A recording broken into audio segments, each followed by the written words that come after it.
In our age, where the US and Russia are best of friends, it's hard to truly imagine a time where they were enemies. But there was. Shocking, right? The Cold War. Luckily, Throne of the Apocalypse prevented actual confrontation in the 50-year staring contest before the Soviet Union blinked, aka collapsed and died. Imagine the Cold War if it had gotten hot. Okay, too hot. Imagine the Cold War if it had gotten hot, but nuclear weapons were not used. That means we're talking conventional warfare, like World War II. Troops on the ground, supply routes, territory. You get the idea. Imagine the US and Soviets actually go to war and somebody gets invaded. In this case, the US. How do average Americans deal with World War III if it happened to come to their doorstep? This is one scenario that plays out in the 1984 movie Red Dawn. No, I'm not talking about the remake. No. Bad. No. North Korea can't even feed themselves. How did they invade America? Anyway, in the movie, a ragtag group of kids in the Rockies get a bunch of guns, become rebels, and miraculously survive an onslaught of Soviet troops never before seen since the days of Simo Häyhä. While it wasn't the most realistic film in the world, why can't the Russians just bomb them? The situation and scenario fleshed out is pretty interesting. So, that's why I'm asking, what if Red Dawn, 1984, had occurred? This is just one theory. But wait, you say, scoffing at the very notion. It's highly unlikely the Red Dawn scenario would even occur in the first place. Soviets invading the US? Inconceivable. Yes, it's extremely unlikely. I just want to theorize how the situation would play out if the events the filmmakers created that led up to the start of the movie actually occurred. Removing realism for a sec, okay? What led up to this situation? The movie itself does take place in an alternate timeline. The Soviets are starving and communist revolutions are popping up across Latin America, making new and powerful foes. In this alternate timeline, sometime in the late 80s, a wheat famine strikes Eastern Europe, worst one since the 1930s. Poland riots against the communists, spurring an invasion by the USSR. The communist bloc is in absolute chaos. Latin America erupts into political disarray, and communist nations seize the opportunity to spread their revolution. Nicaragua and Cuba somehow build up their militaries to incredible heights and invade their neighbors. Mexico just collapses. Trump sweats nervously. For an unexplained reason, NATO just dissolves, and the US is left by its lonesome self. Except for Britain.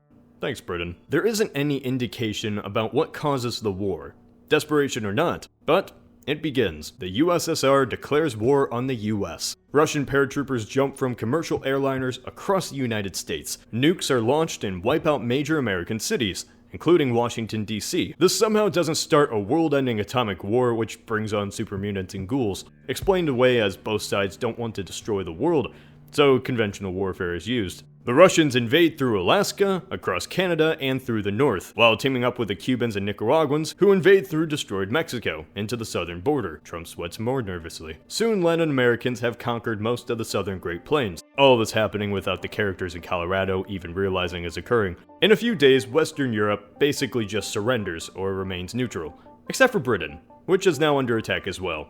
Britain's a pal. The US only has two allies, Great Britain and China. Yes, China. The Sino-Soviet split flares up, resulting in nuclear bombings across the country. 600 million Chinese die from atomic fire. So, World War III. Russians from the north and scattered across the western United States.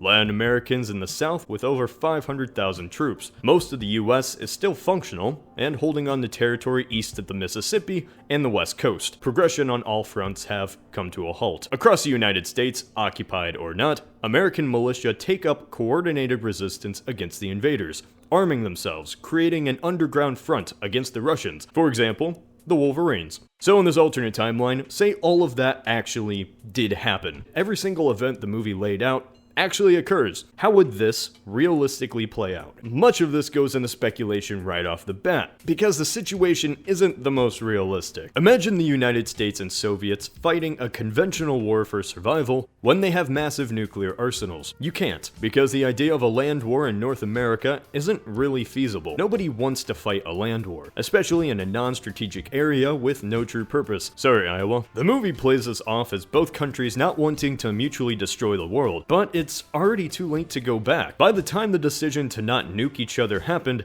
the US already lost dozens of cities to bombings. In a very realistic scenario, as soon as one missile would have been launched, Earth would have resembled Venus in a matter of days. In our timeline, if anything was going to have a conventional war, it was going to be in Europe, not in the heartland of the US. The concept was so unrealistic to American strategists It wasn't even really considered in the battle plans. If war happened, it was going to be nuclear. So let's just remove the nukes, like the movie said. In this alternate timeline, this non-nuclear total war on American soil is brutal and fast. Hitler and Napoleon shouldn't have fought a land war in Asia. Well, in this case, Russia shouldn't fight a land war in Kansas. The United States is big. For perspective, the continental United States is roughly the length of Europe. Just this couple state occupation by the communists is larger than all of Central Europe. Not only would invading forces need to secure this territory, they'd need to fight off a still largely intact US military, thousands of miles from home, surrounded by enemies and slow supplies, facing a homegrown insurrection movement. As I said before, movements like the Wolverines pop up and aid people across occupied America. The situation is very similar to what the Soviets faced in Afghanistan in the 1980s. Bombings, assassination attempts, guerrilla warfare from American militias. While not enough to cause catastrophic damage,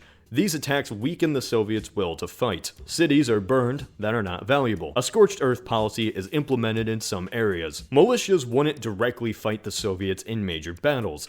Instead, they'd act as scouts to the military and aid civilians in times of danger or evacuation. The Soviets had over 5 million in the armed forces in the mid-80s. The US had less than half of that, with 2 million, and with 1.7 million in reserves. But while the Soviets would have the number advantage, the US would have the military and technological advantage. Air power determines modern war, and the US would certainly control the skies. The Soviets would be already spread thin as they're fighting the UK, United States, Canada, and 400 million Chinese, to quote the movie. The war in the East would be far larger than the conflict in the US. It's almost impossible to win a conventional war against China by itself, but to have forces across 3 continents and attack the Chinese? Not a recipe for success. Not only that, but the Soviets were dealing with a crippling wheat famine as well as a looming economic crisis, which we know always leads to stability. Speaking of instability, Latin America. Ever since their independence from Spain, the United States has always had influence over Nicaragua and Cuba. If both countries invaded the US through the south,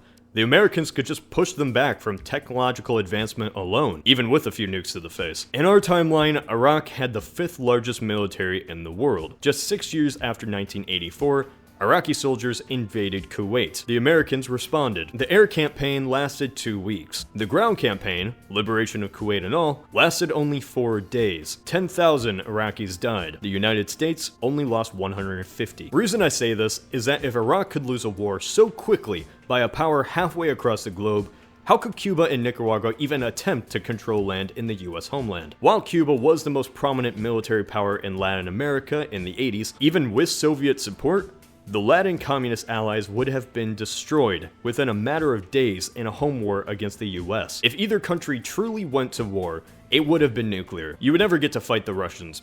You'd just be dead. If it had only been a limited nuclear exchange, the war would have been won through money, technology, and home advantage alone, as the strategy to invade through Alaska isn't the most solid idea in the first place, especially without securing the west coast. A land invasion by either Americans or Russians would have been a pointless and bloody endeavor. Nukes are a simple, clean-cut solution. Wolverines probably wouldn't let out a war cry, as the Flash would incinerate them before they yelled. What a happy note to end on. Of course, this is just one scenario. There are countless possibilities, and we'll never truly know 100%. What do you think would have happened had Red Dawn occurred?